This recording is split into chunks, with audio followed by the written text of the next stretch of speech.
Revolution of education की तरफ से आप सभी लोगों को शिवरात्रि की हार्दिक हार्दिक शुभकामनाएं। अब बहुत सारे लोगों के दिमाग में एक ख्याल आता होगा कि शिवरात्रि हम मनाते क्यों हैं। शिवरात्रि मनाने के पीछे कई सारे रीजन हैं जो आज हम आपको बताने वाले हैं। पहला रीजन हमारा हो जाता है 18 फरवरी को दुनिया की सबसे पहली लव मैरिज लॉर्ड शिवा और माता पार्वती की हुई थी। शिवरात्रि का अर्थ, अब हम समझ लेते हैं शिवरात्रि का अर्थ होता क्या है। यानी शिव की रात्रि, यानी शिवरात्रि का अर्थ यह है कि शिव की रात्रि जब शंकर भगवान और माता पार्वती की शादी हुई थी उसी को हम शिवरात्रि कहते हैं। और शिवरात्रि का मानने की एक वजह यह भी है, बताया जाता है कि जब समुद्र मंथन शुरू हुआ था तो राक्षस और देवताओं मिलकर समुद्र की मंथन कर रहे हैं, तो उस समुद्र मंथन में अमृत निकालने के लिए उसका मंथन किया जा रहा था। तो जब उसको मंथन किया जा रहा था तो उसमें से विष निकला था जिसका नाम हलाहल था। उसको धारण करने का क्षमता ना किसी राक्षस ना किसी देवताओं में था।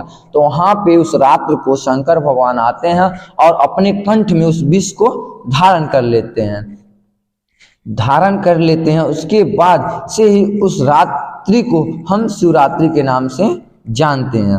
और आइए इस चीज को एक श्लोक के द्वारा हम समझ लेते हैं। वो नीलकंठ जो गले में ही गरल को रोक ले, वो आदि योगी जिनके योग पर टिकी समस्त है।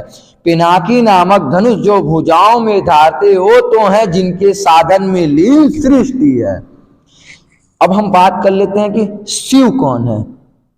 कल्पना कीजिए कि दोपहर का समय है, चारों ओर धूप है और आपको दिखाई नहीं पड़ रहा है, तो क्या आप सूर्य को खोजने निकल जाएंगे?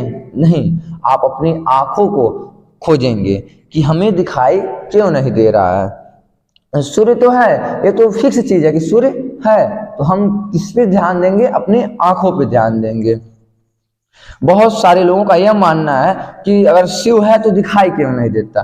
तो आइए हम ऐसे कई सारे उदाहरण लेके इन चीजों को समझते हैं। और आप शिव को अनुभव नहीं कर पाए तो इसका अर्थ यह नहीं है कि शिव नहीं है। हमारी अनुभव की तीव्रता में उसके संवेदनशीलता में कमी है, उस पर काम करना जरूरी है। अब हम बात कर लेते हैं, अब पेड़ है, अब पेड़ की जड़ें तो भी हमें नहीं दिखाई देती हैं। क्या पेड़ भी नहीं होता है? पेड़ की जड़ जो होती है जमीन के अंदर होती है, तो क्या यानी हम मान लिए भी कि पेड़ भी नहीं होता है? नहीं, यह हमारा मानना गलत है। अब बात कर ले विचार तो हमारे मन में चलता है, यानी विचार भी नहीं होता है मान लें। यह विचार आपको स्वामी विवेकानंद भी बना सकता है। याद रखिएगा, यह विचार आपको स्वामी विवेकानंद भी बना सकता है और विचार आपको आगे बढ़ा भी सकता है। अल्बर्ट आइंस्टीन भी बना सकता है और एडिसन भी बना सकता है। ये विचार हमको तो नहीं दिखाई देते हैं, यानी विचार भी नहीं होता है। कविता की बात कर लें, कागज पर उतरने से पहले अदृश्य होती है, और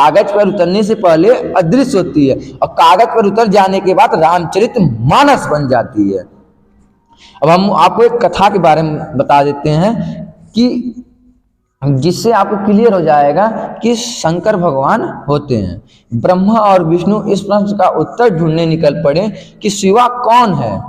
ब्रह्मा जी जो थे वो शिव के मस्तिष्क को ढूंढने के लिए आकाश के ऊपर जाते हैं और विष्णु भगवान उनके चरण को ढूंढने के लिए नीचे जाते हैं। ऐसे करते करते विष्णु भगवान कई हजार पाताल नीचे चले जाते हैं, फिर भी शंकर का भगवान का चरण या शिवा का चरण नहीं मिलता है। उधर विष्णु भी कई हजार करोड़ आकाश गंगा ऊपर चले जाते हैं, फिर भी उनकी मस्तिष्क नहीं मिल पाती है। इसी इस कथा का संदेश यही है कि शिव का ना आदि है और ना कोई अंत है, शिवा अनादि है और अनंत है। आइए हम इसको एक श्लोक के माध्यम से जान लेते हैं। धरा का आदि वही, गगन का अंत भी वही, समय की धारणाएं सब शिवम पर ही समाप्त है। जगत का कोई कण नहीं जिस पर उनका कोई छाप ना हो, कि 3 लोक 10 दिशाओं में वही तो व्याप्त है। एक समय था कि हम शिवा को जानते थे। अब इधर कुछ लोगों को क्या करते हैं, भटकाते हैं। साइंस कहती है कि अरे शिवा होता है तो दिखता क्यों नहीं, बट अब साइंस भी विश्वास करती है कि हाँ शिवा होता है। आइए इसके कुछ शब्दों से मंत्र शक्ति से जानते हैं, यानी अब मंत्र शक्ति की बारी आती है। एक समय था कि मंत्रों का आडंबर कर कर अस्वीकार कर दिया गया था। समय के साथ विज्ञान को पता चला कि साउंड वेव में कितनी ताकत होती है। अमेरिका और यूरोप के वैज्ञानिक यह सिद्ध करने में सफल हुए कि ध्वनि तरंगों का मस्तिष्क पर गहरा प्रभाव पड़ता है। साउंड हमारी सोच को सीधा इफेक्ट करता है और सोच सही हो गई तो मानव को महामानव और ज्ञानी बनने में तनिक भी देर नहीं लगेगी। शिव के कुछ मंत्र जिन्हें शास्त्रों में परम कल्याणकारी मानते हैं। ऐसा विश्वास है कि मंत्रों का जाप ब्रह्मांड के पॉजिटिव पावर में हमें कनेक्ट करता है और एक बार यूनिवर्स हमारा साथ देने लगे तो हमें कौन हरा सकता है। मैं आपको और आपके परिवार को 15 मंत्र बताना चाहता हूं जो शिवा के साधना में पढ़े जाते हैं और हमारे लिए परमहितकारी हैं।